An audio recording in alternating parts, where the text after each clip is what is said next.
Hi, everybody. It's Mark Rushton of markrushton.com. It is Wednesday, August 3rd, 2022. And this video is called, it's a music chat. What's it called? It's called Old Music Should Kill New Music. Old music should kill new music. Who am I? I'm Mark Rushton. I'm a fine artist and a recording artist. Been a recording artist for over 20 years. But first, whatever streaming service you're on, or watching this on, think about subscribing, liking the video if you like what I have to say. Leave a comment if you want. If you leave something negative, who knows what will happen to it. Sign up for my mailing list at, markrushton.com or the gallery as well, which, links are in the description. Okay. I subscribe to Ted Gioia, his whatever it is. What is it here? It's his Substack, right? I encountered him. I've heard of him over the years. He's sort of he's a music consumer and sort of a, to quote Walter Becker, self-styled critic of the contemporary scene. He's good. He's well-spoken. He comes from a jazz background. He listens to 1,000 records every year or more. And he's a good interview. He's a very good interview. But, and I encountered him, really noticed him recently, on Rick Beato's channel. And it was a very good interview. They were a little bit boomerish and get off my lawn, but that's okay. It's understandable. They come from a different era. I come from a different era too, but I have learned to evolve, and I have learned to, adapt or die, rather than adapt or blame. And so, anyway, Ted came out with a new email today, and he was pointing everybody over to a podcast that he was on recently, which is the Plain English with Derek Thompson. And they were talking about, is old music killing new music? Is old music killing new music? And this is a very fashionable thing to talk about these days, just because of Stranger Things and Kate Bush and making her deal with God and early Metallica and the explosion of oldies, and then all the other things that upset the old timers, which is, musicians who have a body of work and own it, are, selling it or selling part of it off to different companies that are buying up the, the publishing and the rights and everything like that. Because, these guys are all in there, a lot of these people are in their 70s and 80s, and there's certain tax advantages for doing it at a particular time. They've been advised or whatever for, just who you don't even want to know that side of that stuff. Right. So they have their reasons for doing that sort of thing. And then, of course, you have the people who run these sorts of different funds and the record companies that run the publishing and everything like that. And everybody's fighting and pulling out there and waving it around. And that's fine. That's you're going to get that. That's the way business is done, has always been done, right? So I listened to about 3/4 of the podcast before I just couldn't stand it anymore, and I hammered out a response. Because I'm paying for him for a year on Substack. Why not have a little fun, right? Why not have a little fun? Maybe Ted Gioia might see it, but this is sure to upset probably some of his other listeners, and I don't mean to do it in a. It's certainly not provocative, and I'm coming at it from my perspective as a recording artist here for the last 20 years, as a self-styled critic of the contemporary scene, and a seeker of truth, right? And a drinker of red cups. So anyway, we talk about all this sort of stuff, and they touch on the music movie industry and everything like that, and that's great. And a little bit's here, but yeah, I listened to it, and I kind of jotted down some bullet points, and I just kind of want to go through those here with my comment. Here is my comment. And let's make this a little bit larger here on the screen so you can actually read it. And I'm just going to kind of talk around it a little bit. I'll read it, but I'm also going to talk around it as well. So I can kind of explain things, why I said particular things, and sort of expand upon that sort of thing. So I said right up front, I listened to about 3/4 of the podcast. In it, Ted uses this term called collapsing the price umbrella, which is what happened to sort of the music industry after the late 90s, when broadband and Sean Fanning's Napster and file sharing and LimeWire and Kazaa and all the YouTube, all that sort of stuff was happening. And, we'll just get into it here. So collapsing the price umbrella was already collapsed. After file sharing became a thing in 1999, the party was over for the music industry. The record companies spent the 90s not releasing singles and forcing music consumers to buy $18 CDs full of filler. That is true. That has been well documented over the years. Somebody would release something and they would not release it as a CD single or a cassette single. And then we didn't have downloads then or anything like that. And so if you wanted that if you were a teenager and you wanted, you get your, what was the minimum wage back then? $4.50 an hour, something like that. You get your $4.50. You're going to have to work all of Friday night to buy that $18 CD full of filler. And you get the one song, and then the other songs are, just a bunch of crap, or just a bunch of filler. And it's so funny because if you look around in the music industry, you get lots of people who are like my age or a little bit older, and they're just like, I can't buy another mention off, the filler tracks that I write for these artists these days. It just kills me. It's just like, listen, you got to be thankful for what you got, diamond in the back, sunroof top, digging the scene, right? And if they can't, they're just going to come out and who moved my cheese, right? Who moved my cheese? And of course, after that occurred, then after we got into the broadband era and file sharing and being able to get that single, being able to listen to that single track, the industry thought that suing kids and grandma was a brilliant PR move. And I think they're still doing a little bit of that, but that's a bad thing. And there was another, Sean Fanning and Napster came out in 1999. It was another 15 years in 2014 before Spotify had even 15 million paying subscribers worldwide. I think the year before 2013, they had 6 million. And the year 2011, I think they had like 1 million. And I think that was worldwide. I don't think that was the United States. Because now I think they're at something like, they're now at like 188 or 190 million paying subscribers worldwide. That's just Spotify. All the other streaming, there's more streaming services than just Spotify, kids. There's a lot out there. And, Spotify is the big dog, but, as I tell artists, it's good to be everywhere. You need to make sure that your music is out on every streaming service and Bandcamp. Don't just live on the island of Bandcamp or SoundCloud or Beatport or whatever, right? To use the distribution service. We'll get into that. So the profitability eroded over those 15 years. As far as the industry is concerned, paid download files were a stopgap that put a hole in the industry's greed scheme. And how many decades before the 90s, the record industry would release singles. And then in the 90s, they, on the big superstars, they would not do that. It was a greed move on their part.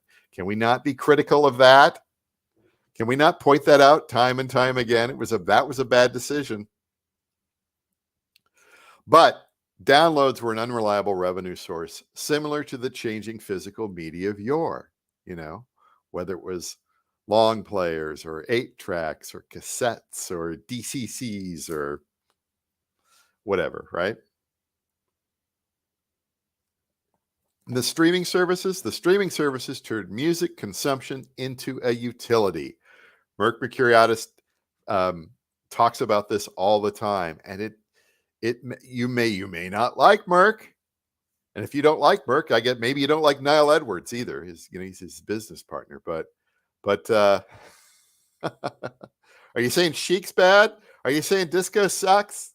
Because I don't know. I like some Chic, right? I think he's good.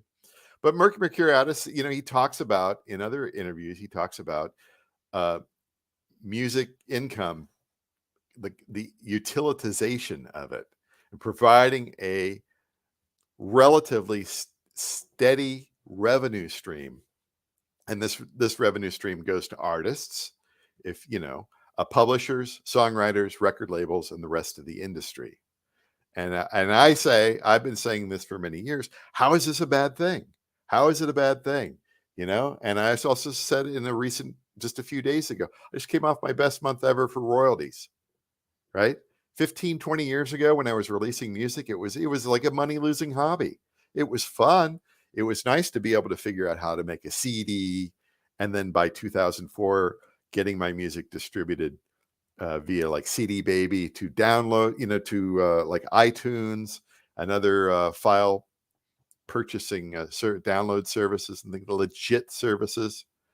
That was fun. That was kind of fun to figure out. And then just the evolution of the digital age of music here, moving into the streaming era by when did Spotify come to the United States? 2011, 2012, something like that. And it was a slow start. I have the Excel charts and files to prove it. I have the data to show it. A lot of different services came and went over those years. Sort of proto streaming services like Ruckus, and then the full blown ones with the DRM like Sony Connect. There are many, many, many others over the years that disappeared or they got bought up, like Rdio. Rdio had a nice interface. So kind of getting off there. And listen, new artists don't need labels anymore. We don't need major labels anymore. We don't need that gatekeeper anymore. We independents out here, we use distributors, independent distributors or industry distributors. Publishing music has become completely democratized around the world. Completely democratized. It was well over a year and a half ago, I profiled a guy from, I think it was Nigeria, if I'm not mistaken. And he was making a decent income on Pandora, and he did not have hits. But of course, the standard of living in Nigeria is far, far less than the United States. So it really didn't take that much for him to earn a multiple of the average standard of living in his country. And so he is able to get onto a music streaming service and collect royalties, and get listeners in a country where he can't even access Pandora, but he can get onto that service. And that is what's great about, I think, the current era, right? And of course, now, musicians or recording artists like me, we're trying to get on all the little tiny things around the world, in China and Indonesia and then India and the Middle East, the things that pay a fraction of a fraction of a fraction, just because of the way that their standard of living is there, And so artists in the United States or Western Europe or South America, they don't understand. They get upset. Why am I not getting, you got to understand how the world works, right? Just a little bit about, just economies and stuff like that, right? So, publishing music has become completely democratized around the world. Gone are the contracts where we have to give up 85. Well, gone are the gatekeepers, right? And a lot of people out there don't like that. Well, they're just making bad music. Too bad. I'm tired of hearing that. Oh, your music sucks, or anybody can release whatever. What's wrong with that? What's wrong with that? I'd like to know, right? So gone are the contracts where we have to give up 85% of the profit. Our master rights, submit to indentured servitude, or sign everything over to the mob. It wasn't that long ago that this was going on, guys. Is there something wrong with that? Is there something wrong with being, independent and not needing the man, not needing the giant corporation, not needing the gatekeeper, not needing the mob, not signing a terrible contract that will screw you up for the rest of your life and do nothing but enrich lawyers. I mean, my God. I mean, look at Badfinger. Just look at what happened to Badfinger, for God's sakes. You know, or the miracle that the Rolling Stones got through it, you know. But anyway, it's a whole separate thing there. Listen, new artists can market on their own. They can market on their own. That is, if you know how to market your music, your catalog, and yourself. But a lot of musicians out there don't know what to do, or they get extremely bad advice. They end up blaming Daniel Ek for the rest of their lives, right? It's, you know, they blame nepotism, or somebody's, I can play scales faster than you. Why don't I have a recording guy? I got my PhD in saxophone and I've got $200,000 in student loans. Why can't I make a living? Oh dear God! This is a sort of a pole that you have to vault. This is the hurdle that you have to jump over. With these, there's just so many of these people out there that talk like this. It's like, don't you understand how you've been lied to over the years? And I don't have the cheat codes. I don't have the perfect understanding of how everything works, as far as like promoting music and getting your music out there. But there's some things out there you can do that do work over time. And I'm not here to sell that. I'm not here to sell a course or anything like that, but they exist. You know, buying a Facebook ad is not going to do it. Just not going to do it, guys. Not going to do it. Buying fake followers is not going to do it. You know, and being upset at somebody else is not going to do it. So, and then complaining about the per stream ain't going to do it. Not going to do it. So anyway, he also talks in this podcast about how, like, the high earning musicians, it's always because of something else other than music.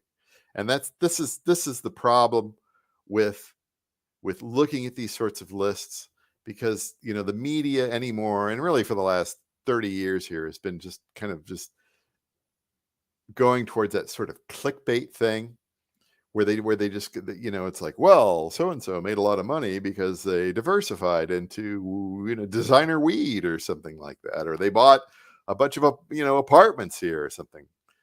And that's nothing new. That's nothing new. The singers of yore had their hands in everything back in the day. So that's not, yeah. And look at the rappers. Look at the rappers. You know, they're not signing most of them are not signing bad contracts anymore. You know, they're doing, if they do any sort of deal, they do, you know, a limited deal. They do licensing, right? If they're out there making their own beers or spirits or designer weed, what's wrong with that? As long as that stuff's, you know, as long as that stuff's somewhat legal, what's wrong with it? Clothing, you know, you got your merch. I don't know. You know, are we just supposed to sell record albums in stores? I don't get it. Also, he goes on about, you know, Michael Jackson. Supposedly, he said there was, Michael Jackson got a lot of criticism for, you know, shilling for Pepsi, right?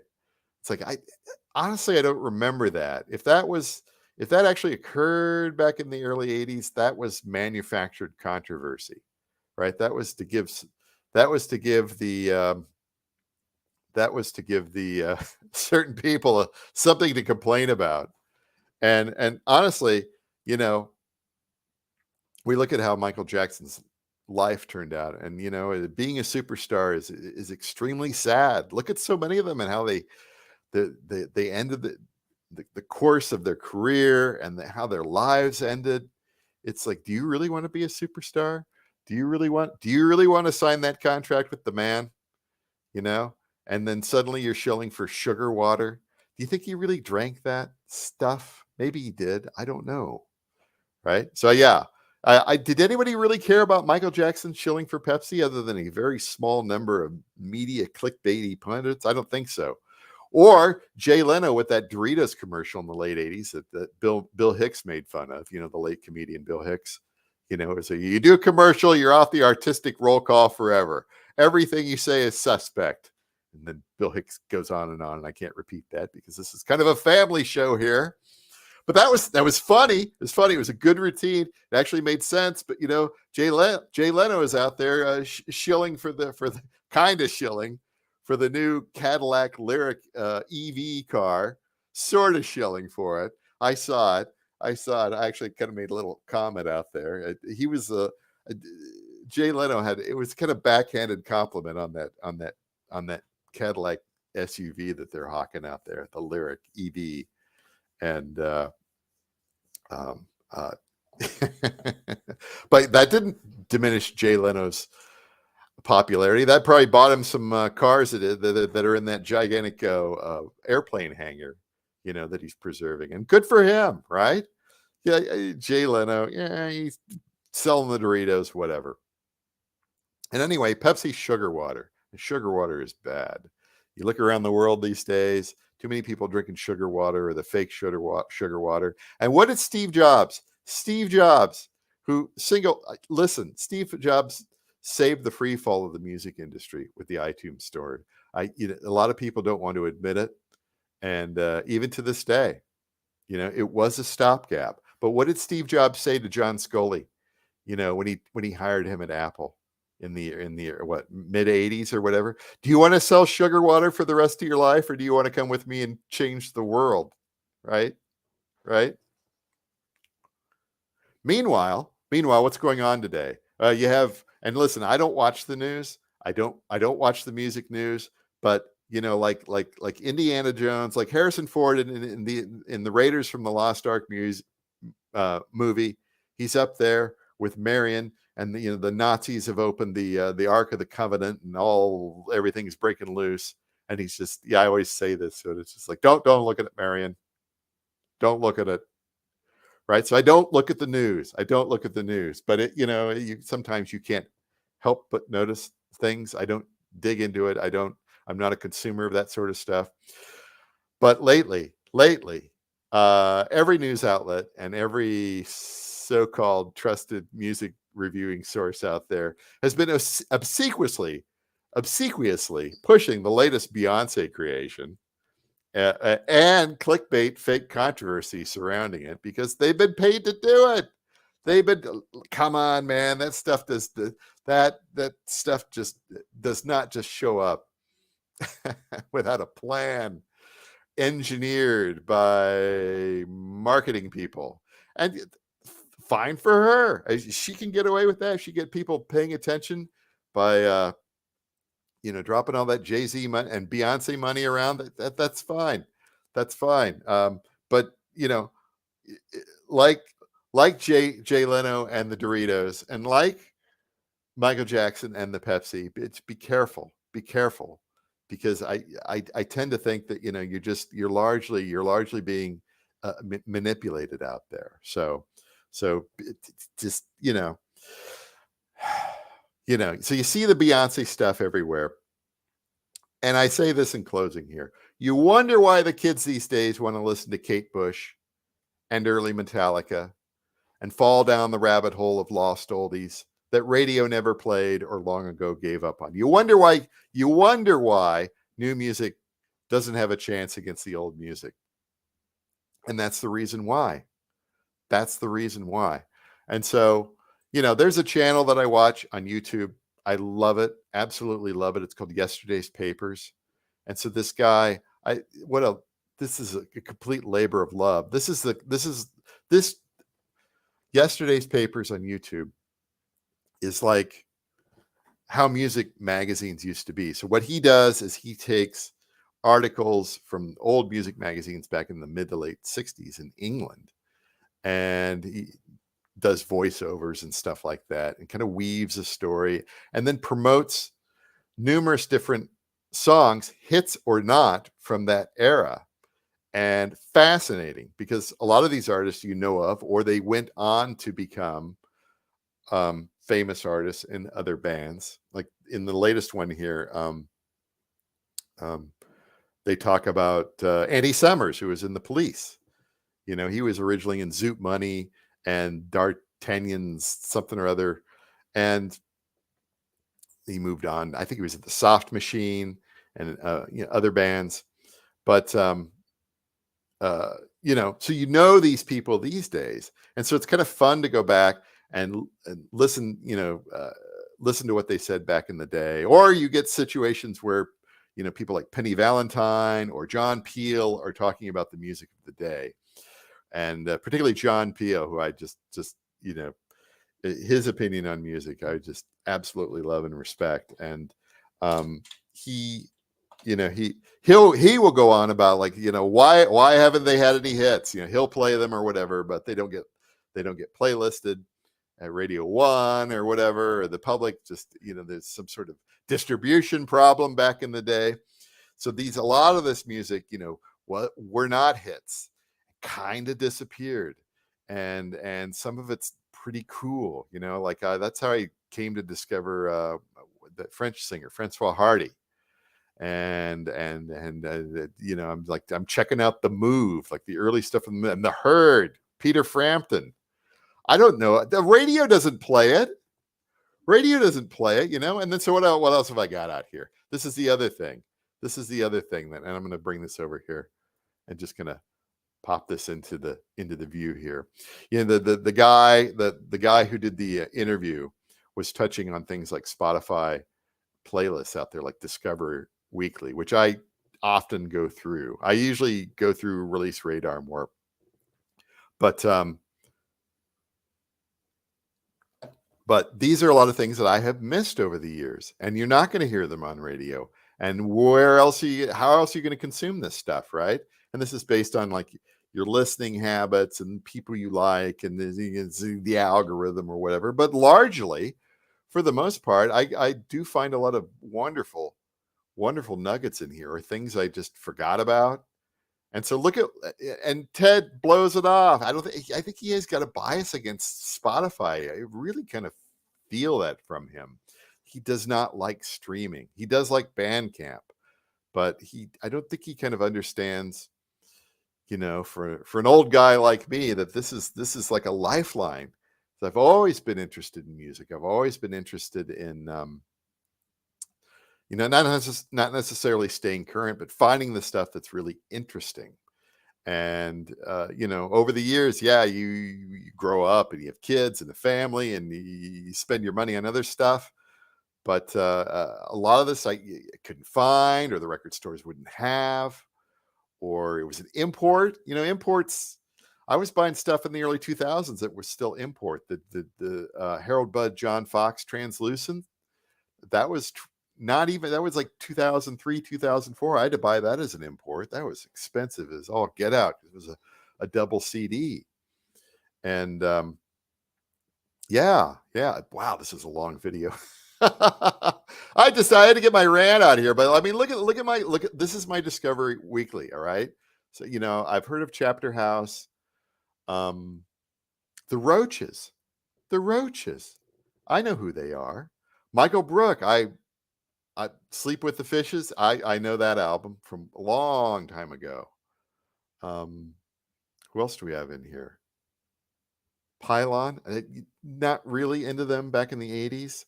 The early Psychedelic Furs. Laura Nero. Is that how you pronounce it? She was kind of the next big thing. And then, she was the songwriter, and she had a few hits and stuff like Vangelis. Is it Vangelis? Is it the hard G or the soft G, right? I can't remember. Television, I was into them for a while, a little bit. And so this is something that, like if I'm out driving around or on a walk or something like that, I will fire this up and start going through this. If it doesn't grab me within 30 to 60 seconds, I'm on to the next thing, right? But very, very often I will find things in this sort of a list. And again, this goes back to the 60s. That I might like, and I'll throw it in my missed discoveries, or I'll throw it into a playlist, and I will enjoy it down the road, or I will promote it.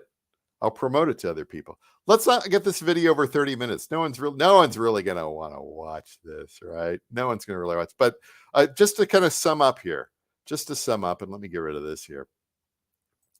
Is old music killing new music? Absolutely not. Absolutely not. You think about the days of yore, like when you bought records, you bought albums.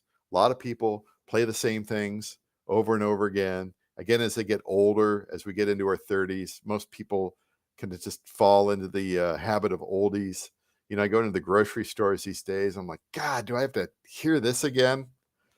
It's like, but that's where oldies are these days. And so, I may not enjoy it, but the kids these days, they're tired of that Disney auto-tune, melodramatic industry. They can smell when they're being pushed stuff like what's her name, Billie Eilish or whatever. They could smell that. They're not going to put up with that. They right. Don't you want people listening to Kate Bush? Don't you want people discovering those recordings? Don't you want? Listen, it was only a few years ago that I discovered early Metallica. Early Metallica. Kill 'Em All, Master Puppets. Is that right? Kill 'Em All, Master Puppets. I heard those for the first time on streaming services just a few years ago, and I'm like, wow, this is okay. Who knows? Maybe I would have been more of a metalhead if I'd been into that in like 1983, 84, But again, they didn't play that on the radio back then. All right, that's it. Big long ramble, music chat. It should be called a music. I should call these music rambles, right? And Ted, listen, I respect Ted. Ted has his opinion or whatever, but Ted needs to evolve. He needs to, he needs to be. I don't get it. I don't get it. Why are you guys against streaming services? Why? And stop giving me the same old argument. Well, they don't pay enough, and it's hard for artists to promote their stuff, and then they always go. Then they are always looking at the music industry. Just always talk. Well, the music industry is for who cares about the music industry? I'd like the major labels to implode. That's never going to happen, right? But at least independents have distribution. At least they have the ability to at least get out there. And then, the rest of us have to figure out how to pick the ball up and run with it. Because, again, you do have a little bit of a string pulling at the, I will admit that, why do you think you see Beyonce everywhere, right? Is that right? Should we be questioning that? Particularly all these music reviewers out there that are just, 4 stars. Yeah, it's the greatest thing, and blah, blah, blah. Dissertation. No, thanks. Not interested. I've got Chapter House and Laura Naira to listen to. Did I pronounce that right? Am I going to be canceled because of that? Did I use the right G with Vangelis? Whatever. All right, that's it for. I'm going to go get lunch. Talk to you later.